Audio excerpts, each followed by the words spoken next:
Good morning and welcome to this quick webinar on accelerating your FP&A career path. FP&A as a profile is a lot in demand today.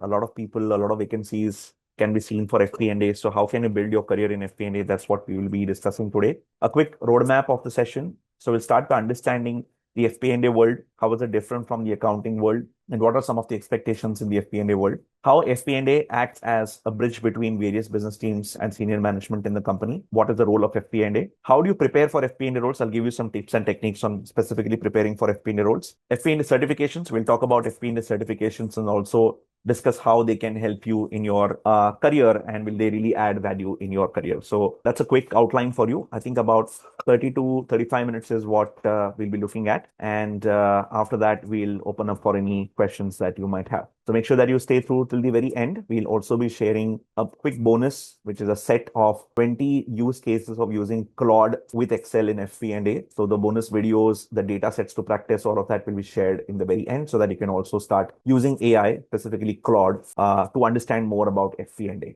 Okay, so that's a quick overview. So my name is Dhawal. I am a qualified chartered accountant. Over the last 16 years, I've served as a CFO and a finance leader in India and in the Middle East. I've trained and mentored thousands of chartered accountants and finance professionals.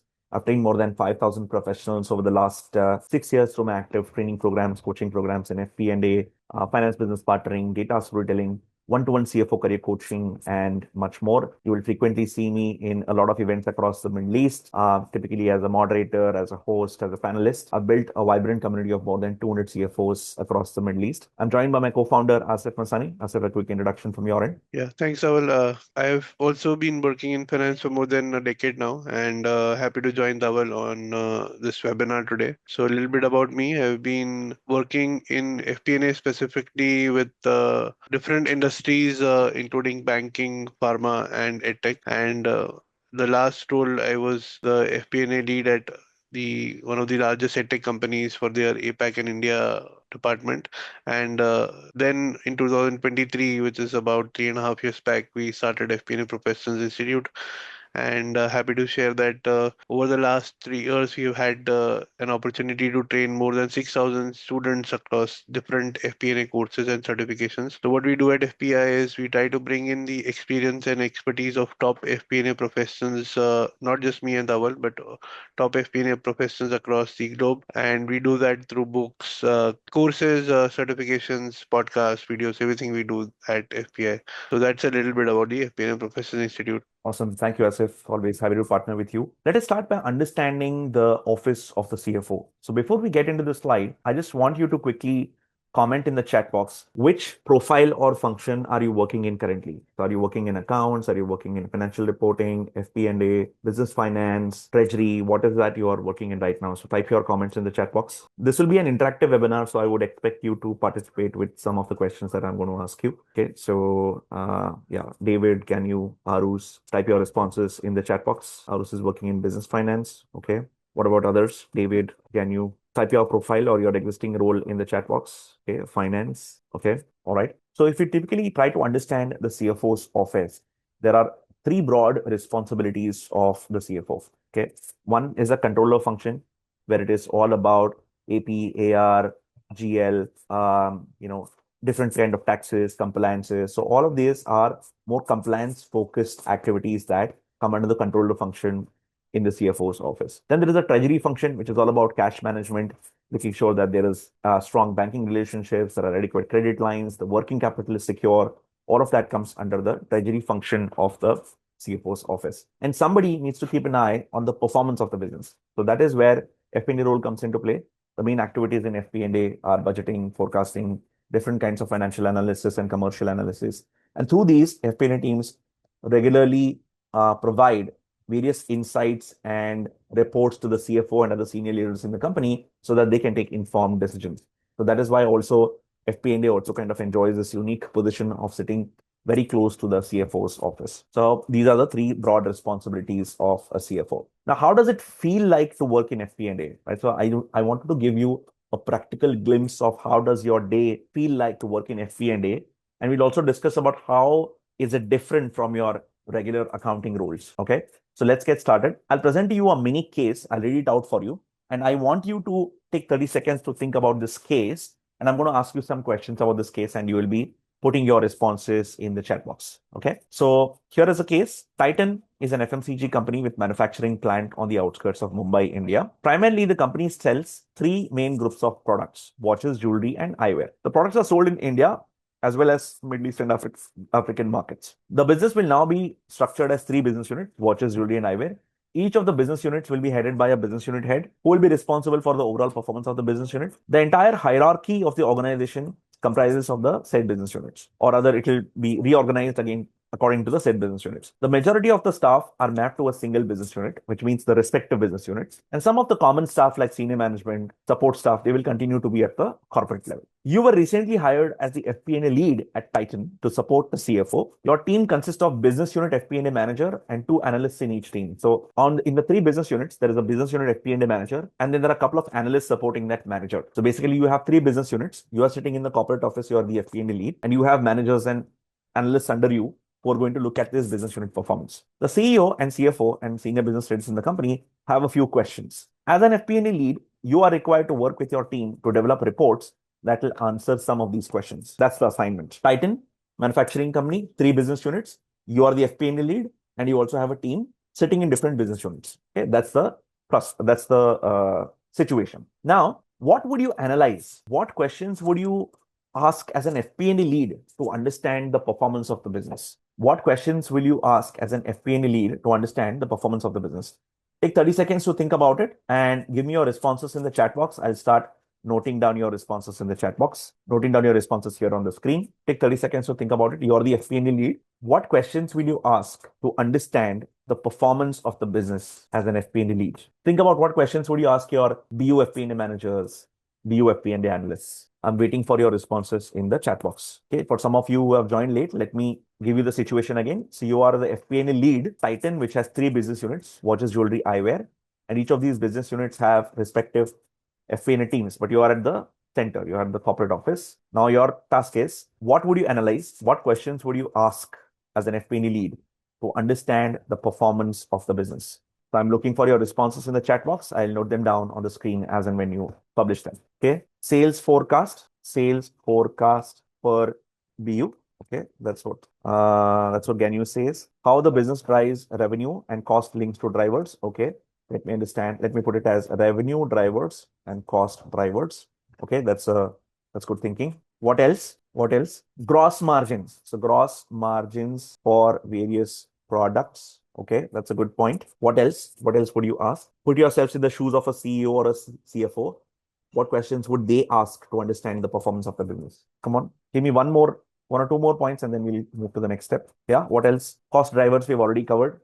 SG. Okay, so I'm going to type SG&A. Variance, budget versus actual. Okay, so budget versus actuals analysis. Okay, some of you are saying PAT, economic versus finance profit. Okay, reason behind the variance. Somebody also mentioned about unit costs. So let me also write unit costs here. Okay, great. So all these are great questions. Okay, and all of you are thinking on the right lines. Okay, now let me also put together some questions that the CFO might be asking you. So let us look at some of the questions that the CFO might come and ask you as an FP&A lead. Okay, CFO might come and ask you as an FP&A lead. Okay, so here is the first question from the CFO. Think about it. And then you have to tell me which report in the management commentary or which report in your pack is going to answer this question. Okay.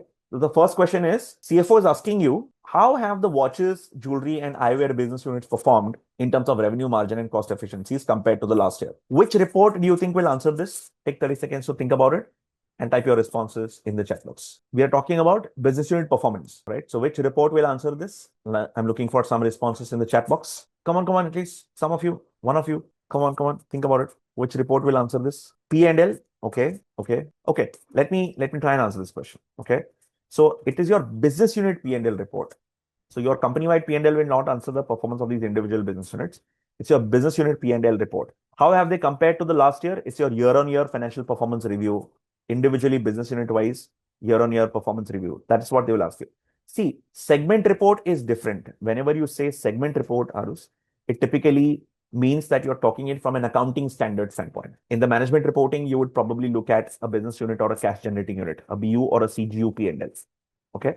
However, segment is not wrong.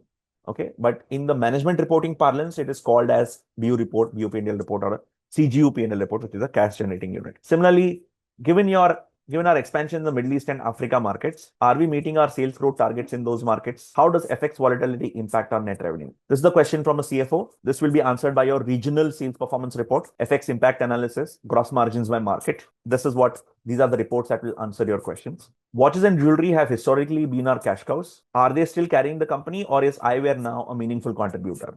Right. Again, business unit wise contribution margin report, product mix profitability analysis, which one is doing better, which one is not doing better, which are high margin products, which are low margin products. These are the reports that will answer this question. We expected SG&A efficiency gains post restructuring. So restructuring into business units, there were some gains expected. Are our corporate overheads declining as a percentage of revenue? SG&A cost trend analysis, your overall SG&A cost as a percentage of revenue, how it has been in the last few quarters. Has anything changed post the restructuring it into business unit wise? Corporate overhead versus revenue ratio report, right? Your corporate overhead versus your revenue. Let's say jewelry might be incurring 10% of revenue, whereas watches might be incurring 4% of revenue as SG&A. So it depends on the business as well. So that cost trend analysis will tell you or will answer this question. Okay. Now, these are some of the questions that you might get as an FP&A lead from your CFO. Now, what did you observe in these questions? See, the main observation in these questions is that these have nothing to do with your accounting entries, with your accounting standards or IFRS or US GAAP or any of your accounting rule books. These are all performance management related topics, management accounting related topics. So that is where you need to drop your accounting hat and then wear your performance hat on, wear your CFO FP&A hat on, and then look at answering these questions. Okay. Then you will be able to identify which report in your reporting pack will answer those questions. Now, how does FP&A act as a bridge between various stakeholders? FP&A roles will not be a role of isolation. Regularly, you will be providing a lot of insights. I mean, you'll be collecting a lot of inputs and updates from various business stakeholders, and you'll be providing a lot of insights, reports and insights to various stakeholders. Okay. So that is how your FP&A role will be. So with HR, you will be largely involved in workforce planning, headcount forecasting, salary and increment discussions, incentives, benefits. All of that planning is required, where HR will be collaborating with HR team. With sales, you will be discussing on revenue forecasting, new business pipeline analysis, sales performance metrics, KPIs, salesman incentives and commission planning.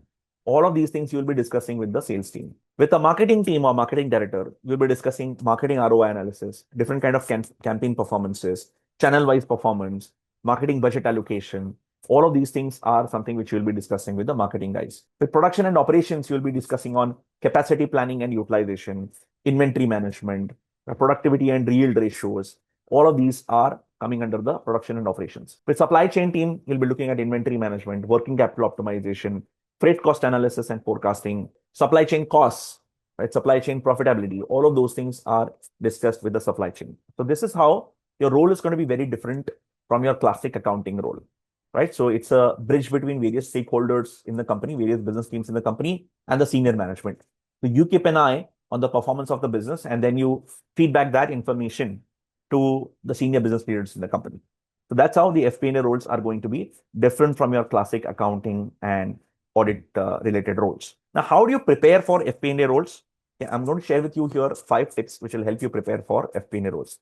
First is try and leverage your sector experience. For example, if you're working in audit or accounts and you've done insurance company audit and accounts, then try and look for a FP&A manager or FP&A analyst kind of role in an insurance company, because at least you understand the terminologies, at least you understand the business, you understand the basic terms like what is an insurance, what is a premium, what is a reinsurance, right? What is the claim ratio? At least you understand some of the topics about that particular sector. So it is easier for you to leverage your sectoral understanding. Then study management reports. Even when you're not in an FP&A role, let's say you're in the accounting department, but there is some other person who is looking at FP&A or performance management in your company, try and be friends with them. See if you can get a glimpse of the management reports that the company is using, how a budget is prepared, what are the monthly management reporting facts that other person is preparing. Of course, they don't need to send anything on email to you.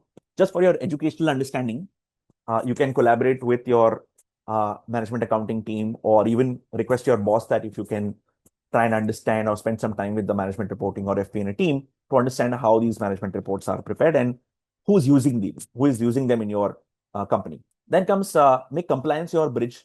So many roles, when you are trying to target FP&A roles, may not be a full-fledged FP&A role, right? So they could be a hybrid role where the role title will be finance manager. You are required to do a little bit of accounting, little bit of treasury, and little bit of FP&A as well. So these are blended kind of roles. So there you can still move over with your compliance understanding, right? So make that your bridge. Even if your role entails 20-30% FP&A or commercial stuff, take it. Then you can always build on top of it over a period of time. Then learning Power BI, Tableau, and all these tools, SQL and all these tools will be a plus. They are not a substitute for your primary FP&A conceptual understanding, but they are an aid. You will not land an FP&A role just because you know Power BI. But if you know FP&A concepts and a little bit of Power BI, that is an added advantage for you to apply for an FP&A role. Create a reason with the qualification. So today, certifications for FP&A are available. Plenty of courses, online courses are available. 20 years ago, when Asif and I started, we had absolutely no clue what is FP&A. We did not know how to prepare a budget. We made our set of mistakes and then learned from it. But today, you're in the online world. So you're in LinkedIn, you have online courses, you're nearly a coach for everything, right? From a breathing coach to a health coach to a relationship coach. You can find a coach for bloody everything today, right? So take use of that. You can learn FP&A from the comfort of your home through these online courses and certifications. So make use of that, right? So will that qualification really be life-changing? It may not be, but it will certainly help you work in FP&A.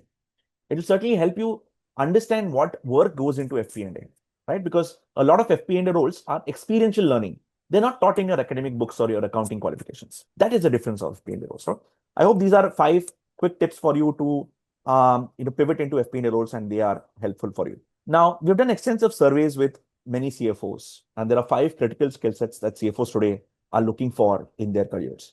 Which are those 5 critical skill sets? First is your core FP&A concepts, right? Your budgeting, forecasting, variance analysis, management commentaries, all of these things come under your core FP&A concepts. Then comes financial modeling.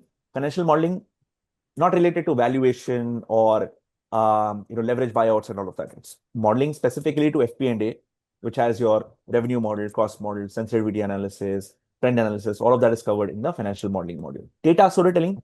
Yes, you as a finance professional is comfortable with Excel. You can analyze 10,000 lines of Excel sheet.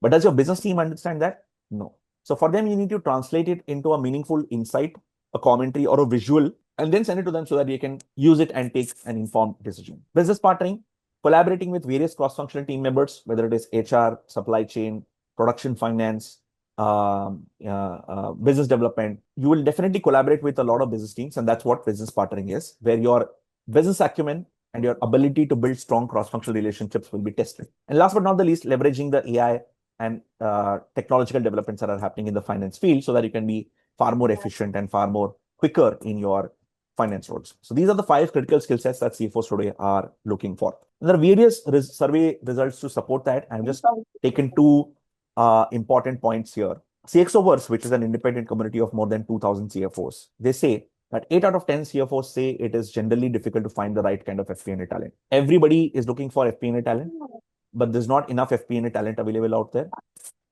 You will always see that people are looking for experienced FP&A talent, but there is not enough FP&A talent available out there. That is also driving up the salaries for it. If you look at any popular salary survey from a credible recruitment agency like a Michael Page or a Robert Half or a Kingston Stanley, you will notice one thing, that FP&A roles command at least 15 to 30% more salary than regular finance and accounting roles. So I hope these 2 facts are interesting enough for you to prioritize FP&A in 2026. Now, what we have done at FPI is that over the last 3 years, we have built a solid FP&A certification. It's called Certified Global FP&A Professional Program. It's a global FP&A certification built and delivered directly by CFOs and FP&A practitioners. It has 10 comprehensive modules, which we'll talk about it in a while.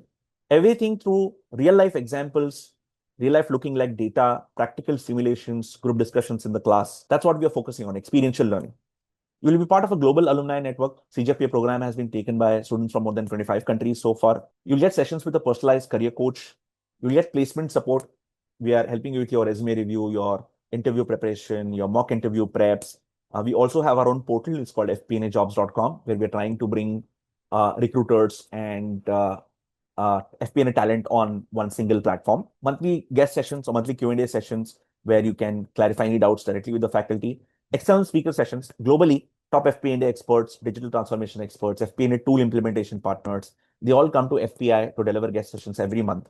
And all of this happens through the comfort of your home by giving at least 2 to 4 hours. Like 2 to 4 hours a week is what all we expect. And all the sessions are delivered live on Zoom. All the recordings, the materials and resources are provided on the best-in-class LMS, which you can access from the comfort of your home. Everything happens online. In the CGFP program, there are 10 comprehensive modules. I'll let Asif talk about the first 5 modules that you see on the left, and then I'll talk about the modules on the right. Asif? Yeah, so let me start with the introduction to FP&A module. This covers the basics and best practices in FP&A. So if you are somebody who is not yet worked in an FP&A role, you will get an overview of what the FP&A function looks like, including how the teams are structured in different types of setups, be it large multinational organizations or a mid-sized organization or a fast growing startup. Also, we cover the entire end-to-end FP&A calendar, which includes different activities and functions that the FP&A teams do on on a weekly basis. Then we move on to budgeting forecasting, which is teaching you the basics and best practices in budgeting techniques, including top-down, bottom-up, incremental, zero-based forecasting techniques, including driver-based forecasting, rolling forecast, statistical methods of doing forecasting, AI, using AI tools for doing forecasting. So it covers all the tools, techniques required for budgeting and forecasting, including real life case studies. We go from starting from scratch to building the entire company budget, and that is included as a part of your. You have to then present that to the CFO as a part of your capstone project. Then we have the AI for FP&A module, which is one of the most popular in-demand modules these days. We there teach you how to leverage AI tools like Claude, Copilot, OpenAI, ChatGPT, Manus, and many more AI tools which are used for FP&A related functions. There are some very specific FP&A related tools which are used for specific functions like for doing forecasting, for doing variance analysis. So we cover all of that in the AI for FP&A and finance module. Then the management reporting module, we cover the most important FP&A reports which are frequently used, different reporting frameworks, including the balance scorecard, the KPIs, OKRs, how do you do variance analysis, recharges and allocations. So those are some of the topics covered in the management reporting. Again, everything is covered through real life case studies and examples. Then we have the financial modeling for FP&A, where we cover the financial modeling best practices applied to the FP&A specific functions and use cases. So how do you do scenario planning or sensitivity analysis? How do you build the revenue models? How do you do expense models? How do you do cash flow forecasting? How do you do long range forecasting, which is capital budgeting techniques, including NPV, IRR. So all of that is covered in the financial modeling. Let me take a pause here, and Dhawal will cover the remaining modules on the right. Thanks, Asif.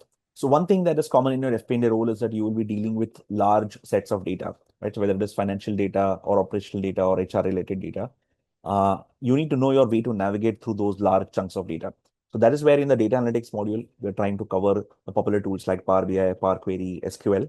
And from the coming batch onwards, we are also introducing Python, Tableau, so and advanced Excel as well, so that you are comfortable using these tools in your day-to-day FP&A function. Then comes financial analysis. Now, financial analysis, most of us think it is just restricted to ratio analysis, but it is not, right? So as a CFO, as an FP&A lead, you will be doing a number of different kind of analysis inside the company as an insider to help the business teams take certain decisions. So that different use cases around that are covered in the financial analysis module. And then storytelling and presentations, like I spoke to you, best practice in storytelling, best practice in presentation, to what kind of a audience, what kind of a presentation do you need to prepare, what chart type to use, when to use it, how to use it. All of that is covered in detail with practical examples in storytelling and presentation module. In strategy, now strategy is geared up for you to get yourselves ready for senior roles, right? So all the popular strategic tools are covered. And also we are showing you how FP&A is interlinked to these strategic roles